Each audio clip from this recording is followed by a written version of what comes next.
Well, a young Las Vegas couple was looking at a bright future, new jobs, new town, new hope in the midst of a tough life. And as 13 Chief Investigator Darcy Spears reports, all was looking up until they rented a U-Haul truck. Most certainly, and it's a story you've got to see to believe. And Darcy exposes how corporate negligence landed an unsuspecting customer behind bars. The rumble of a U-Haul truck should have been the sound of a fresh start for Nicholas Close and his girlfriend Sarah. Hopes were high. I just got a good job with my brother at a fab shop when we were making honey extractors, and Sarah had an opportunity to be a real estate agent with my brother's wife. And things were looking up, and then we rented a U-Haul. In the final stages of relocating to southern Utah, the couple rented a U-Haul in St. George to spend Christmas in Las Vegas with Sarah's family.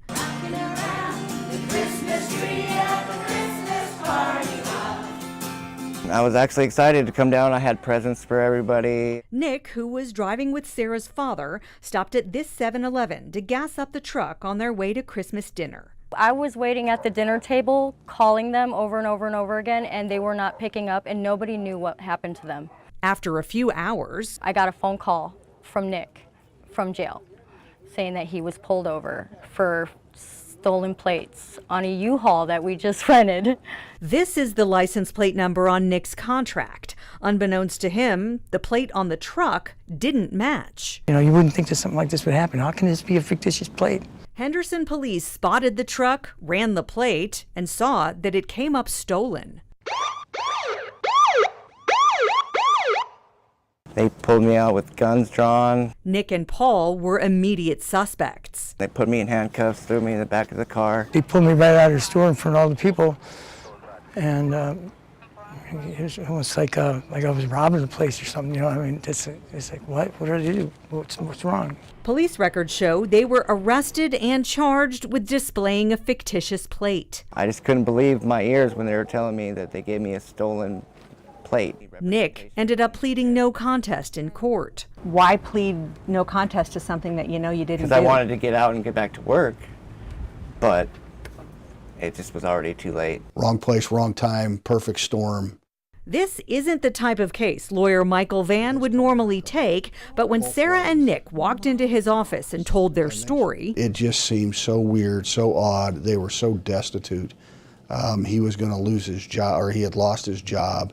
And as he laid out all the documents, I was looking at it going, this is just unbelievable. Nick and Sarah recorded their visit to the U-Haul office on Decatur, where the truck was taken after police impounded it. Has this ever happened to you guys before? I've only had it happen, and I've been here 3.5 years. He asks why police would have run the plate to begin with. Here, they run all the U-Haul plates, like just to make sure they're on good contracts, because these U-Hauls do get stolen. Yeah. It was dropped off at St. George location at 11 o'clock in the morning. They had from 11 o'clock till 4 p.m. to when we picked it up and rented it to do an inspection, and they didn't. It wasn't just that day that things fell through the cracks. The contract before shows that it came in from somewhere in Colorado. And according to the police report, the plates had been reported stolen in California back in July of 2020, almost a year and a half before the truck was rented to Nick and Sarah. This is pure just negligence. The police report says the license plate on their U-Haul box truck was supposed to be on a U-Haul Ford F-150 pickup. It's a little bit scary that this could happen to anyone who rents a U-Haul for a move or otherwise. It's real scary. If they're not careful on their end, you could be driving a vehicle that is improperly licensed, and how would you ever know? There's something else Nick and Sarah don't know. What happened to some of their belongings that were in the back of the truck? There was a special plant that I had in there. That's the most important thing. A plant that contained her mother's ashes. I have no idea what happened to my mother.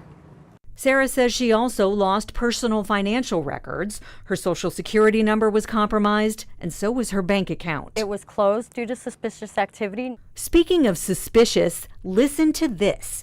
In U-Haul's settlement offer to Nick, the company admits the wrong plate was on the truck, apologizes for the, quote, unfortunate incident, unquote, and makes an initial offer of $3,500 with a pre-signed liability release. Only the signature on the document is Sarah's, and the truck rental contract is in Nick's name.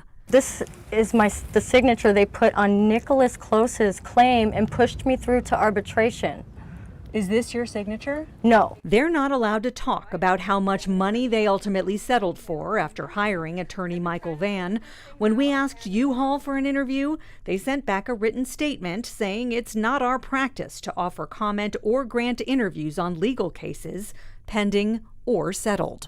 Even after the case was settled, U-Haul kept coming after Nick for keeping the truck overtime, which he did not do. It was impounded by police, but that didn't stop U-Haul from sending him to collections. His most recent bill was for nearly $900. After we reached out to U-Haul for this story, they notified the collection agency to stop any billing. Darcy Spears, 13 Investigate.